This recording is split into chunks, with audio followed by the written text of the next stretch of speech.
Alors voici un exercice sur le thème des sous-espaces stables et qu'on va mélanger avec le thème des polynômes minimaux. Bon. On a E un espace vectoriel, il est de dimension finie, et U un endomorphisme de E, F un sous-espace stable.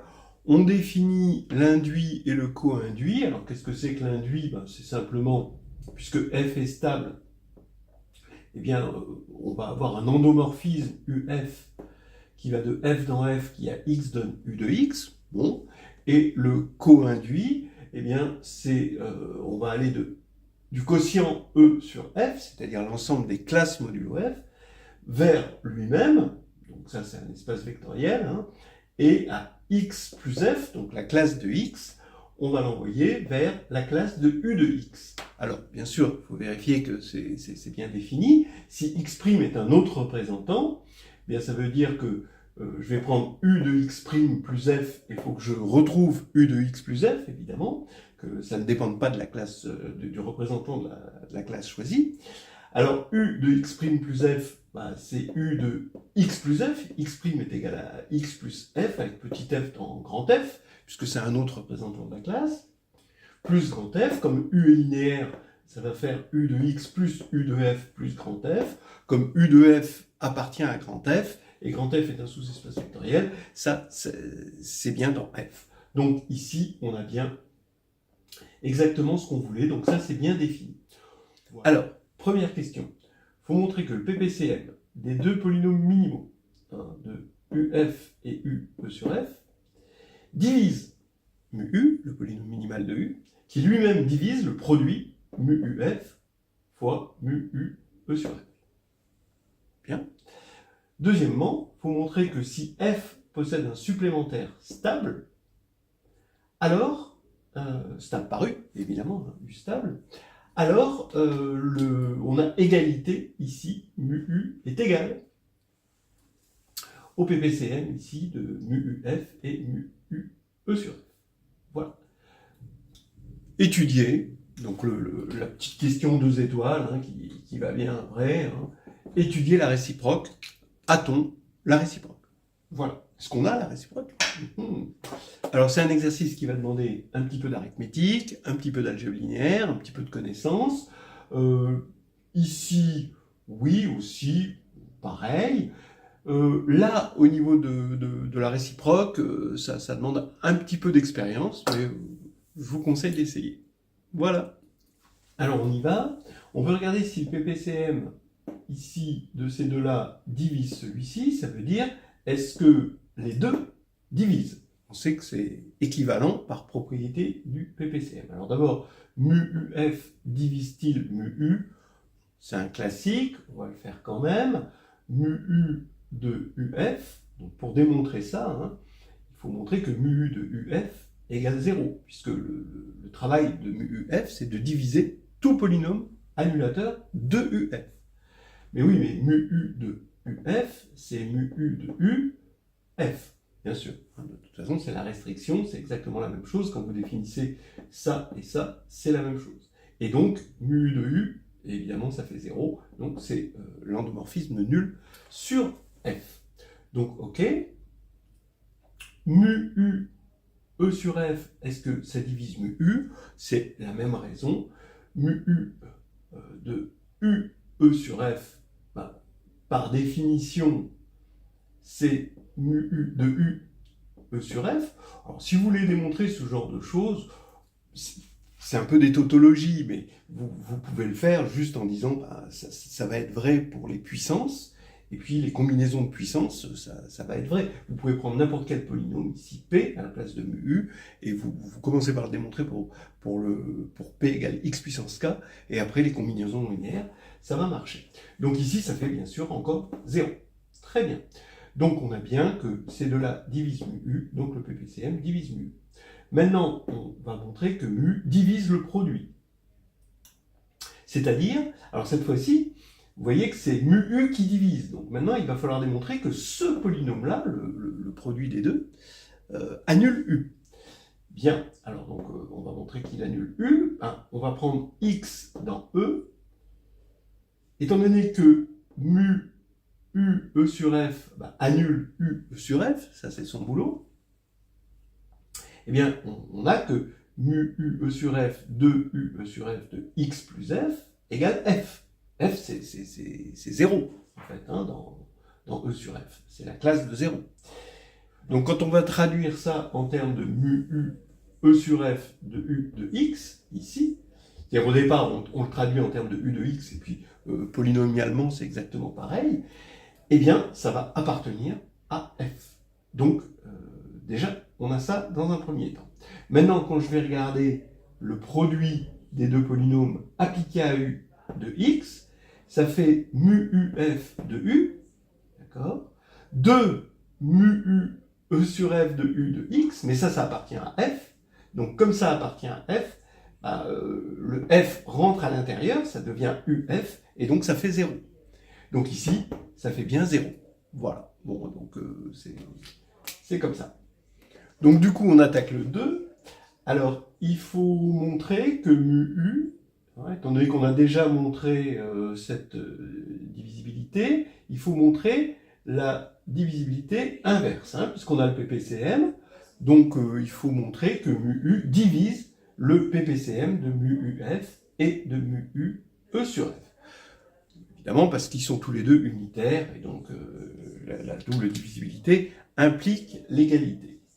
Alors, on va déjà remarquer que le fait que F possède un supplémentaire U stable, qu'on va appeler F', voilà, va faire que UF', il va y avoir un induit du coup, et que l'induit sur F' est finalement, c'est pas égal, mais c'est la même chose, il va avoir même polynôme minimal que le co-induit sur E sur F. Alors pourquoi? Oui, parce que ici vous avez un isomorphisme, avoir un supplémentaire, c'est avoir un isomorphisme naturel entre F' et E sur F, qui à X donne X bar, d'accord? Évidemment, donc ça va être bien défini, ça va être la restriction de la surjection canonique à F', mais ici le noyau est nul, donc comme le noyau est nul, eh bien vous allez avoir un isomorphisme par dimension. Bien. Donc ici, vous avez un isomorphisme. Et ici, je remets le même isomorphisme, et en fait, vous voyez bien que si je prends X ici, je fais U de X et je prends sa classe, c'est pareil que si je prends sa classe et je prends U de la classe. C'est en fait exactement ceci, c'est-à-dire le sens, c'est de faire commuter ce morphisme. Donc vous faites ça et ça, c'est pareil que ça et ça.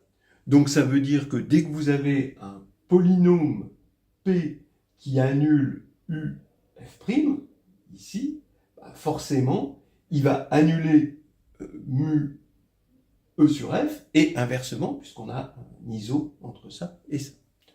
Voilà. Donc, en fait, après ça peut s'écrire avec des bases. Si vous êtes plus à l'aise en écrivant ça avec des bases, on va prendre une base ici de F'. L'image de cette base, comme ça c'est un iso, et ça va être encore une base de E sur F. Et en fait, à cause de cette commutativité du diagramme, la matrice de lui dans la base, ça va être exactement la même matrice. Donc comme c'est la même matrice, c'est le même polynôme minimal. Bon, ça, si vous préférez avec des bases, ok, c'est peut-être plus clair comme ça. Ok. Donc, maintenant, qu'est-ce que je veux démontrer? Je veux démontrer que ce PPCM annule U. Comme ça, j'aurai bien ce que je veux. Mu U divisera le PPCM. Mais en fait, je prends n'importe quel polynôme qui est multiple à la fois de lui et de lui, alors ça va annuler U. C'est ça que je vais montrer. Et effectivement, si j'arrive à montrer ça, ce sera vrai en particulier pour le PPCM. Donc je prends un polynôme P qui est multiple de ces deux-là, d'accord? Eh bien, j'ai P de U de X qui est égal à P de U de X, je vais le décomposer en XF plus XF', donc ça va être P de U de XF plus P de U de XF', mais là, comme P est multiple de mu UF, il va annuler ce terme-là, Et comme il est multiple de mu u f', il va annuler l'autre terme, donc ça va faire 0. Et on a bien exactement ce que l'on veut. Voilà. Alors maintenant, la réciproque. À 2 étoiles, c'est comme pour les restos. Si on a l'égalité ici, oui, d'accord, vous avez l'égalité, est-ce que f possède un supplémentaire stable? Ce serait magnifique. Peut-être un peu trop beau pour être vrai. Alors, regardons ce contre-exemple. Vous allez prendre la matrice de U dans une base E. Alors, on est en dimension 4. Bon, donc voilà, le premier contre-exemple, je l'ai trouvé en dimension 4. Hein. Donc, vous allez prendre cette matrice-là. Hein. Vous voyez qu'il y a E1 qui va vers E2. E2 va vers 0. E3 va vers E4. E4 va vers 0. Et je prends F, le sous-espace, engendré par E1, E2 et E4. Donc, ça veut dire que sa matrice dans la base naturelle E1, E2, E4, ça va être 0, 1, 0, 0, 0, 0 et 0, 0, 0. C'est-à-dire, finalement, ça et ça. Et la matrice du coinduit, alors le coinduit, bon, ben, je dis que c'est la matrice nulle. Le coinduit, il est sur l'espace quotient. Donc l'espace quotient, il va y avoir que il va être engendré par la classe de E3, il n'y a plus que la classe de E3 qui survit, donc c'est E3 plus F. Maintenant, quand on va prendre E3 plus F et qu'on va faire UEF, vous voyez, et qu'on applique la formule, ça va faire U de E3, ici, c'est-à-dire E4. E4 plus F. Mais E4 est dans F, donc c'est F. Voilà. Donc ça veut dire que c'est 0. Hein, ça, c'est 0 dans le quotient. Donc la matrice est bien nulle. Bien. OK. Maintenant, regardez, vous avez mu de UF, c'est x2. D'accord. Donc ça, c'est une matrice nilpotente d'indice 2. Mu de U, E sur F, c'est x. Ça, c'est une matrice nulle. Donc voilà, c'est nilpotent d'indice 1. Donc c'est x. Si vous regardez mu U, le polynôme minimal de U, ben ça c'est nilpotent d'indice 2, ça c'est d'indice 2, ça c'est d'indice 2, donc ici c'est diagonale par bloc d'indice 2, ça va faire indice 2. Très bien, donc on voit bien que le PPCM de ces deux-là, c'est bien celui-ci, d'accord? Mais pourtant, F ne possède pas de supplémentaire stable. F est de dimension 3, s'il possédait un supplémentaire stable, ben, ce serait une droite, donc ce sera engendré par un vecteur que je décompose comme ça dans la base. Bon, c'est un peu à l'envers dans la base, mais vous voyez que ici, pour que ce soit bien supplémentaire, il suffit que lambda 3 soit différent de 0. Et là, on aura une droite supplémentaire. Bien. Maintenant, supposons donc que f' est de cette forme-là avec lambda 3 différent de 0. Eh bien, U de ça, bah là, je regarde, ça va faire lambda 1 E1 est devenu E2, plus lui, il devient 0, lui devient 0, et E3 devient E2, donc plus lambda 3, E4. Mais ça n'appartient pas à F'. Pourquoi ça n'appartient pas à F'? Parce que, étant donné que si ça appartenait à F', eh bien, soit ce serait 0, comme c'est proportionnel à ça, soit il y aurait un coefficient non nul ici. Comme il n'y a pas de coefficient, il y a un coefficient nul en E3, ça veut dire que c'est 0. Mais c'est pas 0, parce que lambda 3 est différent de 0. Voilà. Donc ça n'appartient pas à F'. Et donc, F' ne peut pas être un sous-espace stable, il n'existe pas de sous-espace stable à F, alors qu'on a ceci. Alors, dernière question, comment on fait pour trouver un tel contre-exemple?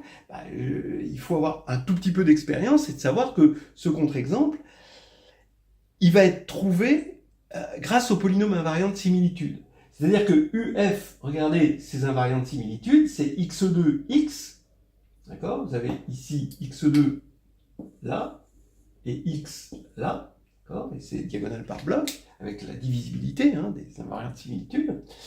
Lui, c'est juste x, bon, c'est polynôme invariant de similitude, mais U2, c'est x2, x2. C'est polynôme invariant de similitude. Alors, en fait, c'était basé sur quoi? Et pourquoi je suis allé chercher en dimension 4? Tout simplement parce que l'idée, c'est que le polynôme minimal, lui, il ne voit pas toute la classe de similitude. D'accord? Donc, on a l'impression que tout se passe bien au niveau des polynômes minimaux, mais le polynôme minimal, c'est l'arbre qui cache la forêt. En fait, derrière le polynôme minimal, derrière l'arbre qui cache la forêt, il va se passer un scindage qui se passe mal. Vous voyez? Ici. Et donc, il fallait juste mettre cet arbre qui cache la forêt ici au niveau des polynômes minimaux. Le polynôme minimal, c'est le premier invariant de similitude, mais que derrière, là, ça se casse. Voilà. Comme ça, on a, étant donné que en concaténant les polynômes minimaux ici, on n'obtient pas ça, donc ça veut dire finalement qu'il ne va pas y avoir de sous-espace stable. Et inversement, comme au niveau des premiers invariants, eh ben, tout marche bien, là ça veut dire que au niveau des polynômes minimaux, juste au niveau des polynômes minimaux, tout marche bien. Voilà en gros comment j'ai construit le contre-exemple, et merci à Réry pour l'exo.